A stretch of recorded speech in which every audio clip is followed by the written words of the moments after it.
Personal YouTube চ্যানেলটিকে কিভাবে আপনি ব্র্যান্ড অ্যাকাউন্টে ট্রান্সফার করবেন সেই প্রসেসটি দেখাবো আজকের এই ভিডিওতে। পার্সোনাল অ্যাকাউন্ট এবং ব্র্যান্ড অ্যাকাউন্টের মধ্যে খুব একটা পার্থক্য নেই। আপনি যদি আপনার পার্সোনাল অ্যাকাউন্টটাকে ব্র্যান্ড অ্যাকাউন্টে ট্রান্সফার করেন সেক্ষেত্রে এক্সট্রা কিছু ফিউচার পাবেন। যেমন আপনি জিমেলটাকে পরিবর্তন করতে পারবেন, আলাদা অন্য জিমেলে আপনার ইউটিউব চ্যানেলটাকে ট্রান্সফার করতে পারবেন। যদি কোনো কারণবশত আপনার চ্যানেলটা ডিলিট হয়ে যায় অথবা আপনি ডিলিট করে ফেলেন সেক্ষেত্রে আপনি 30 দিনের মধ্যে আবার রিকভার করতে পারবেন। আর যদি এটা পার্সোনাল অ্যাকাউন্ট হয়ে থাকে তাহলে কিন্তু সেই সুযোগটা আর থাকছে না। তাই চেষ্টা করবেন আপনার ইউটিউব চ্যানেলটিকে ব্র্যান্ড অ্যাকাউন্টে করে নিতে। কিভাবে ব্র্যান্ড অ্যাকাউন্ট করবেন আপনি আমার স্ক্রিনটা ফলো করুন, আমি দেখিয়ে দিচ্ছি।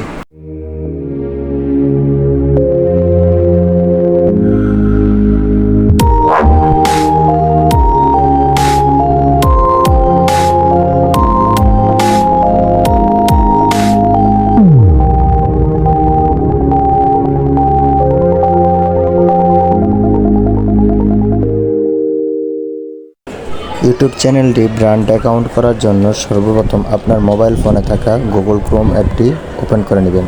ক্রোম ব্রাউজারটি ওপেন করার পর ডেস্কটপ মোড চালু করে নেবেন, অতঃপর উপরে থাকা লোগোতে ক্লিক করবেন। ক্লিক করার পর এখানে সেটিংস নামের একটা অপশন আছে, এখানে একটি ক্লিক করবেন। সেটিংসে ক্লিক করলে এমন একটা অপশন আসবে, অতঃপর অ্যাড ইউর ম্যানেজার অপশনে ক্লিক করুন, অথবা ক্রিয়েট এ চ্যানেলে ক্লিক করুন।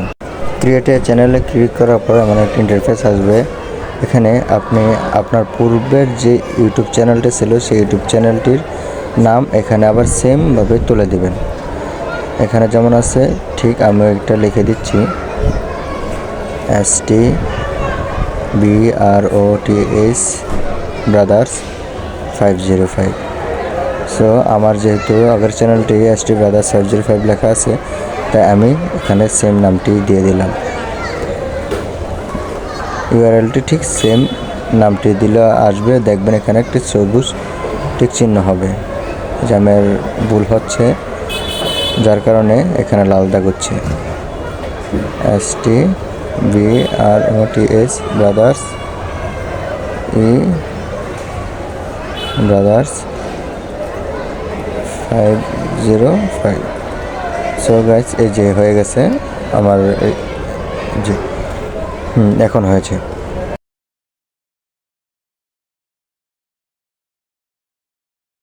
ক্রিয়েটস দিলেই দেখবেন যে আপনার জিমেইলে টেম্পোরারি আর একটা চ্যানেল হয়ে গেছে। আমি আপনাদেরকে দেখাচ্ছি। আপনারা উপরের লোগোতে ট্যাপ দিলে দেখবেন এখানে বেশ কিছু অপশন আছে। এই যে দেখুন এখানে আছে সুইচ অ্যাকাউন্ট, এটার উপর একটা ট্যাপ দিলে আপনাদের এখানে একটা মাত্র চ্যানেল দেখাবে। এই যে ST ব্রাদার্স 505 নামে একটা চ্যানেল দেখতেছেন, এরকম আপনাদের একটা দেখাবে। আমি ভুলে স্ক্রিন রেকর্ডটা করিনি, আমি একটা দেখবেন। যখন আপনি আর একটা চ্যানেল ক্রিয়েট করবেন তখন দুইটা আসবে। এরপরে আপনি ওখানে থেকে নিচে নামবেন, নিচে নেমে দেখবেন যে সিটিং আছে, সিটিংয়ের উপর একটা ট্যাপ দিবেন। এরপরে দেখবেন আপনাদের সামনে এরকম একটা ইন্টারফেস আসবে। এখান থেকে আপনি যে অ্যাডভান্স সিটিং এটার উপর একটা ট্যাপ দিবেন, দিলে আপনাদের সামনে এরকম ইন্টারফেস আসবে। এখানে দেখুন আছে মুভ চ্যানেল, এটার উপরে কিন্তু আমাদেরকে একটা ট্যাপ দিতে হবে। এখানে একটু সতর্কতা অবলম্বন করতে হবে। আমাদের সামনে আবার এরকম একটা ইন্টারফেস আসবে। দেখুন নিচে আছে রিপ্লেস, এই রিপ্লেসটার উপর একটা ট্যাপ দিতে হবে। আমি রিপ্লেসের উপর একটা ট্যাপ দিয়ে দিলাম। দেখুন আমাদের সামনে এরকম একটা মেসেজ আসবে। এখানে বক্সের উপর ট্যাপ দিবেন, চাইলে সব কিছু পড়ে নিতে পারেন।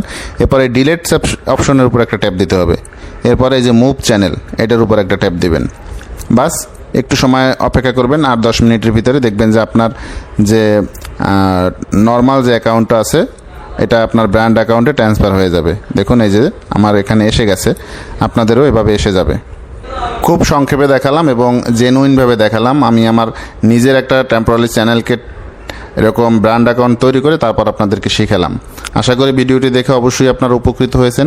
যদি ভিডিওটি দেখে উপকৃত হয়ে থাকেন তাহলে অবশ্যই ভিডিওতে একটি লাইক দেবেন এবং পরবর্তীতে এ ধরনের আরও ভিডিও পেতে চ্যানেলটি সাবস্ক্রাইব করে পাশে থাকা বেল আইকন অন করে দেবেন। আর যদি অলরেডি সাবস্ক্রাইব করা থাকে থ্যাংক ইউ সো মাচ। দেখা হবে পরবর্তী ভিডিওতে। সে পর্যন্ত ভালো থাকবেন, সুস্থ থাকবেন। আল্লাহ হাফেজ।